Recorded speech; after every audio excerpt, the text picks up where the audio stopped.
देश में ओबीसी समाज के साथ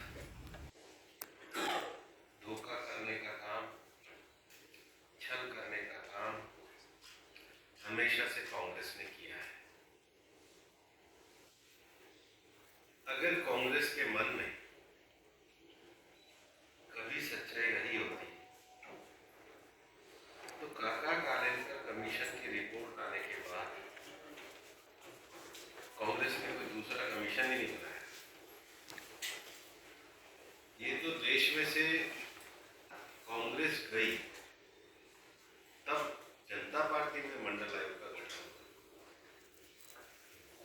वरना तो कांग्रेस रही तो काका कालेलकर कमीशन की रिपोर्ट तो दबा दी गई थी, कांग्रेस सत्ता में बनी हुई थी। जनता पार्टी के जाने के बाद भी मंडल आयोग की रिपोर्ट लागू नहीं हुई। ये तो देश से कांग्रेस गई तब मंडल आयोग लागू हुआ, और मंडल आयोग का भी पार्लियामेंट में ऑन रिकॉर्ड करने वाले कांग्रेस के नेता श्री राजीव गांधी जी थे। उनके तो भाषण ऑन रिकॉर्ड में, और मंडल आयोग की वैधानिकता को सर्वोच्च न्यायालय ने जब स्वीकार किया, इंदिरा साहनी का जजमेंट आया, पांड्या ने जजमेंट लिखा, तो ओबीसी कमीशन को भी टीथलेस बनाने का काम, उसको दंतहीन बनाने का काम, उसको कमजोर बनाने का काम तो कांग्रेस ने किया। मुझे अच्छी तरह ध्यान है 2012 में मैं पहली बार राज्यसभा का सदस्य बना था, कांग्रेस के आदर के सदस्य होते थे, वो सब कहा करते थे ये बैकवर्ड क्लास कमीशन कांग्रेस ने बनाया है, इसमें तो कोई ताकत ही नहीं, हमारे कमीशन को संवैधानिक दर्जा मिलना चाहिए। और वो संवैधानिक दर्जा देने का काम भी तभी संभव हुआ जब देश से कांग्रेस गई और प्रधानमंत्री नरेंद्र मोदी जी की सरकार आई। हम तो प्रधानमंत्री जी का हृदय की गहराइयों से भी आभार व्यक्त करते हैं कि लंबे समय से जो यूनिवर्सिटीज में एक पद का विषय होता था, सेंट्रल स्कूल में जो एडमिशन में रिजर्वेशन का विषय होता था, ओबीसी के संवैधानिक आयोग के दर्जे की बात थी, उन्हीं के कारण न केवल ये दर्जा मिला बल्कि उनकी आर्थिक कल्याणकारी योजनाओं के कारण देश के करोड़ों लोग गरीबी से मुक्त हुए। तो आदमी को उसके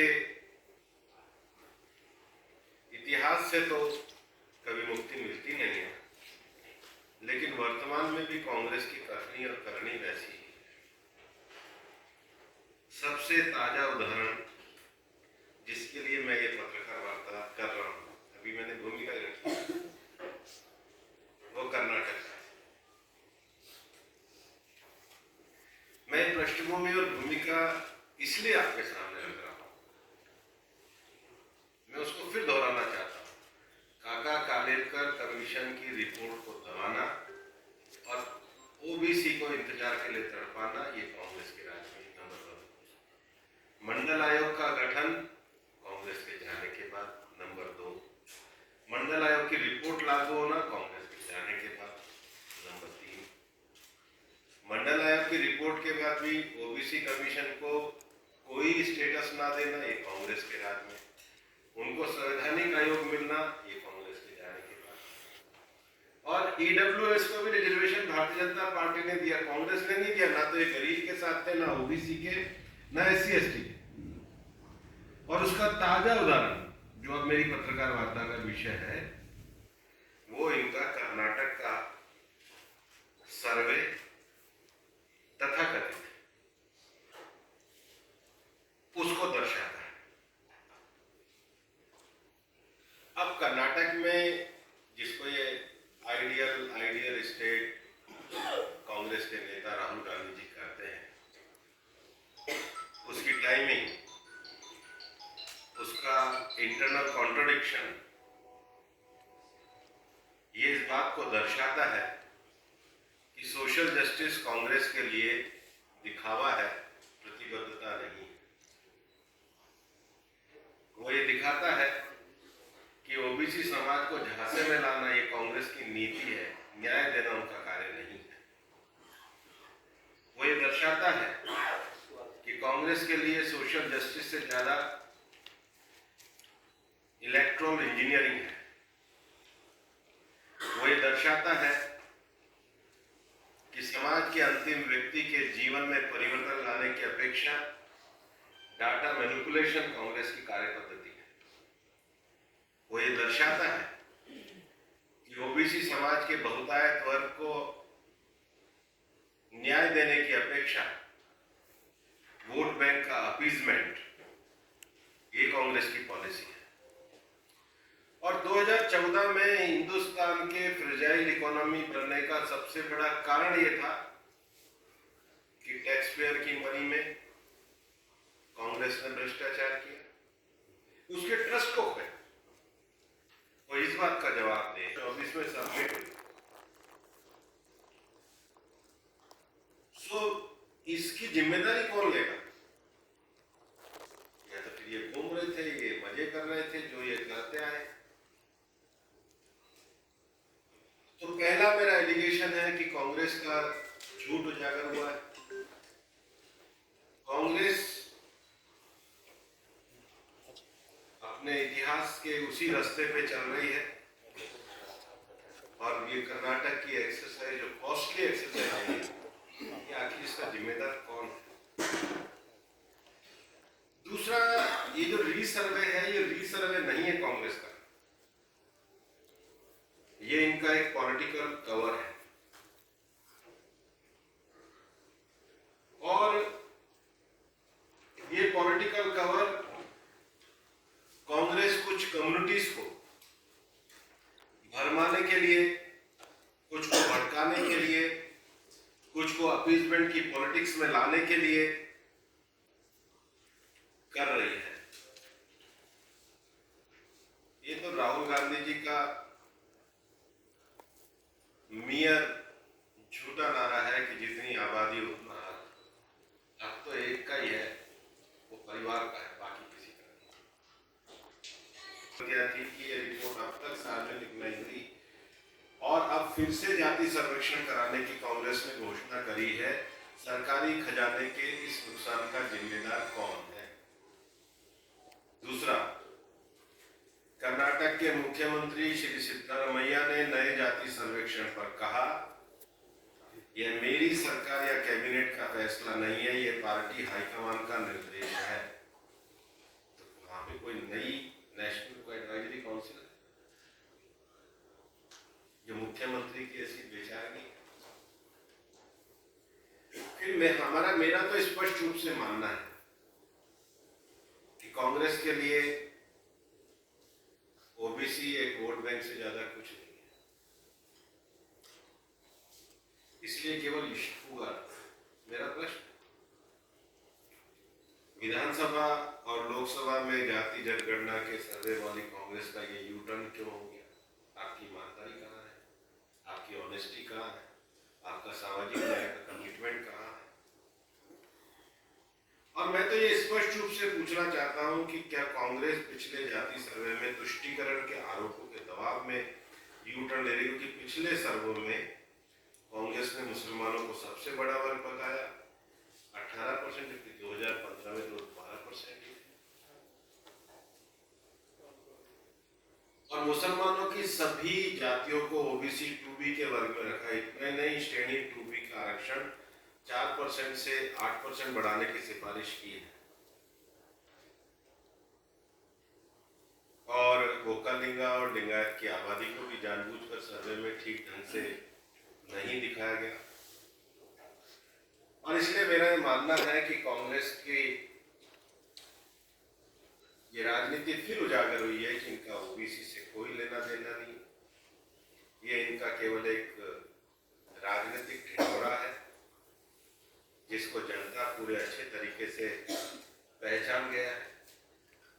और इसने इस बात को दर्शाया है कि कांग्रेस अपने राजनीतिक फायदे के लिए किस तरह समाज का बंटवारा करती है, पैसे का दुरुपयोग करती है। और ये तो पुराना इतिहास रहा है। कांग्रेस का भंडाफोड़ हो रहा है, जो उनकी सोच और उनकी कार्य पद्धति में बंटवारा नजर आ रहा है, वो इस बात को दर्शाता है कि अंत में सच्चाई ही सामने आती है। कांग्रेस के नेताओं के द्वारा ये क्यों कहा जा रहा है कि इसमें ओबीसी की गणना अलग से होना चाहिए, जाति की जनगणना भी सब जातियों की गणना, वो तो खुद ही अपने सर्वे से भागे, उनसे पूछो। ऐश्वर्या पालीवाल।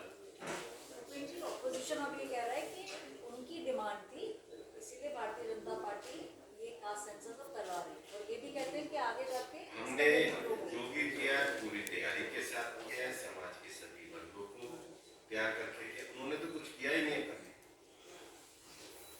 मोहित सर, कांग्रेस पार्टी अभी भी जो है, पहले भी जब कास्ट सेंसस की बात आई थी, राहुल गांधी को क्रेडिट देती थी, अभी भी वो राहुल गांधी को क्रेडिट दे रही है कि राहुल गांधी के कारण ही सरकार को झुकना पड़ा। कांग्रेस पार्टी आगामी 100 साल तक भी परिवार के क्रेडिट से बाहर जा ही नहीं सकती। ये गुलामी है 100 साल तक, 3047